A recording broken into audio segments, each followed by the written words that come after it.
The Real Housewives Ultimate Girls Trip South Africa on Showmax. We just saw the 5th episode. The girls are wilding, the girls are messy, the girls are fighting over nothing, and I, the viewer at home, am absolutely entertained. On episode 5, the ladies had an interesting discussion where they delved into Laconco's relationship with our former president, Ndade Jacob Zuma. And I just want to talk about that a little bit. But before I get into it, London, like Londi, can you please arrive to? I'm now begging, okay? I beg. There is so much mess that has happened, so much ridiculous drama that has taken place that I'm like, if London was here, this is how she would have escalated the situation. Her diary sessions regarding this and this and this situation, it would have been freaking hilarious, because one thing about London, she's freaking funny on her diary sessions, you know. I am curious to see how she would have handled Crystal with all her petty arguments that Crystal is starting with everybody else. I am curious to see how Londi would have handled Mel. A part of me sort of feels like they would have like bumped shoulders but eventually get along. I don't know. We'll never know. I guess 5 episodes down, a lot of drama that she has missed out on. But a little bit on the other ladies. Mel is definitely trolling the ladies, possibly trolling us as a nation as well. Crystal, if I was them, I would have been exhausted with her drama. The lady is always ready to be upset. Another person who would have exhausted me, I feel, is Letabo Joy. She always has something to say and she tends to talk over other people. And I just don't like it when people talk over me. Do I dislike her? No. Funny enough, I like her energy, I like her vibe. I just hate that she talks over other people.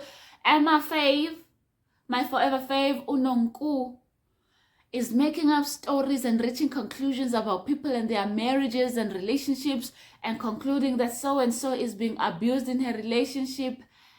How do you know? People got lawyers, Nonku. You're going to get yourself sued. And then there is Bev and Mel. They just happy to be in Jamaica. And last but not least, the lady that I actually want to focus on today is Laconco. The only voice of reason, the only one who seems to be able to remain calm when things turn tumultuous and people start screaming at each other, which is quite funny considering that she is the youngest person in the show by a mile.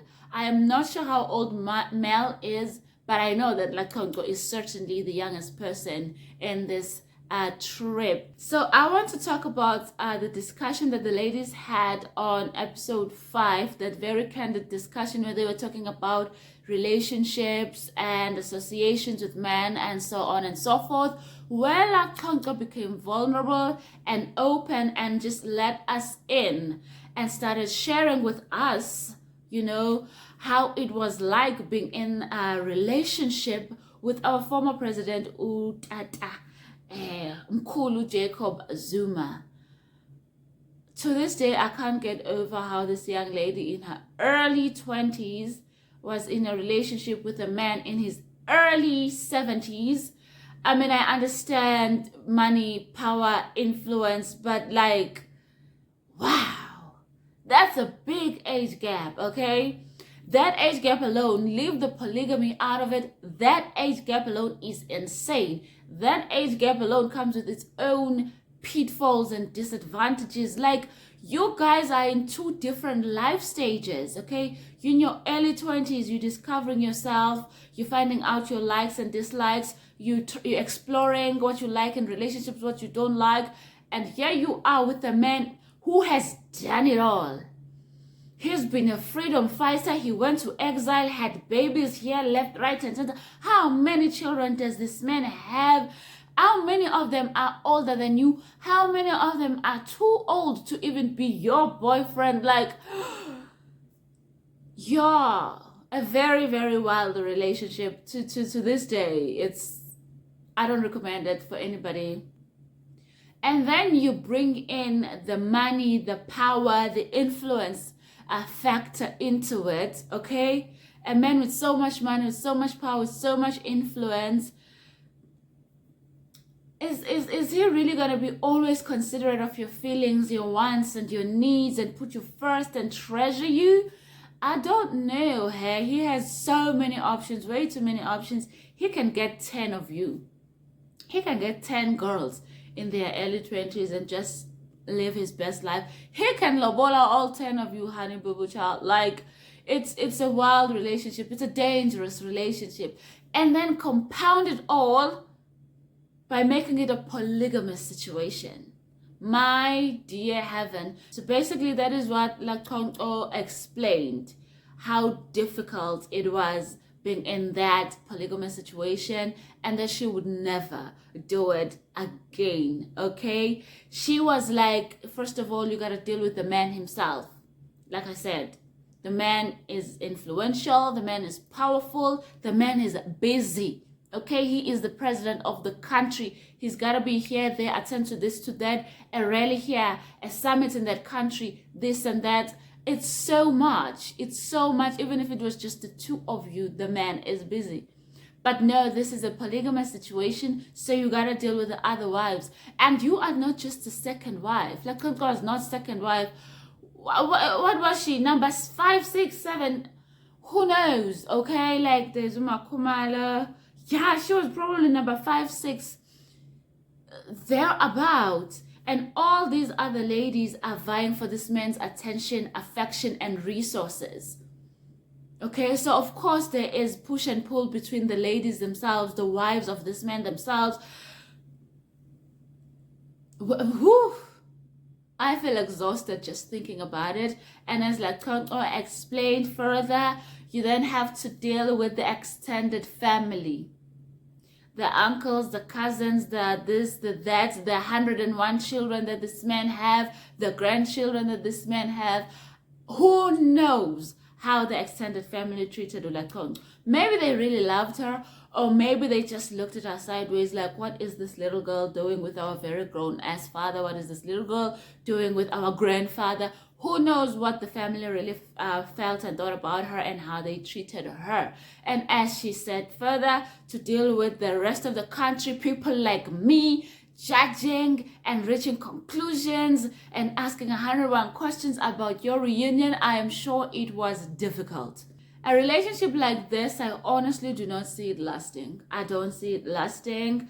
If it does last, you just, in the relationship as a Laconco, you find your little corner and you focus on the little bit that you are getting and how it could move you to the next stage of your life and how you can benefit from that, because the man is connected and the man does have resources and stuff like that. So maybe you could just stay and focus on that, okay?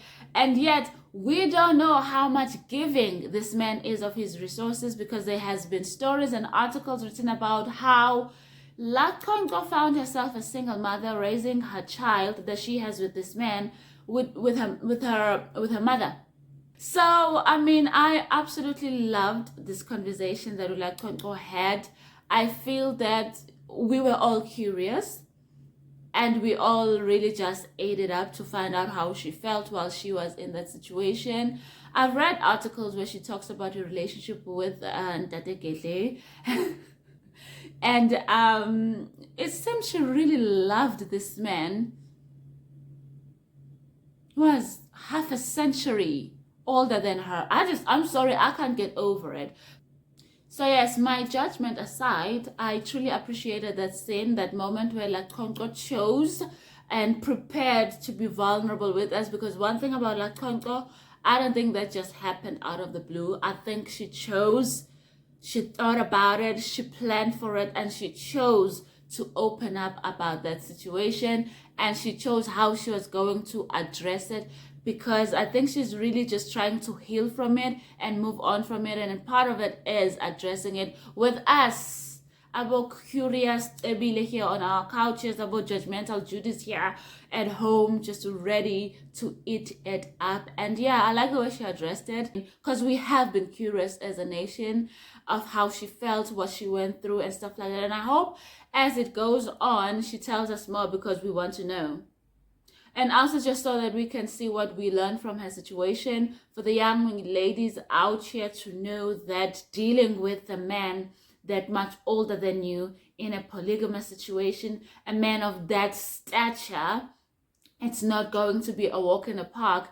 And also, ladies, young ladies, please note that men of power, men of influence love trophies. They love collecting trophies. If you are young, beautiful, and still a virgin, he will want you. That's like a notch up his belt. He will want you. He will want it known that he is with that young, beautiful virgin and that he was her first. Do with that information whatever you want to do with it. So yeah, I think this is where I'm going to leave it. I am still enjoying the Real Housewives Ultimate Girls trip South Africa. Bring us more. London, you better touch down. It's about time. If you have made it this far in my video, please bless me by subscribing and giving it a thumbs up. Thank you so much. Bye.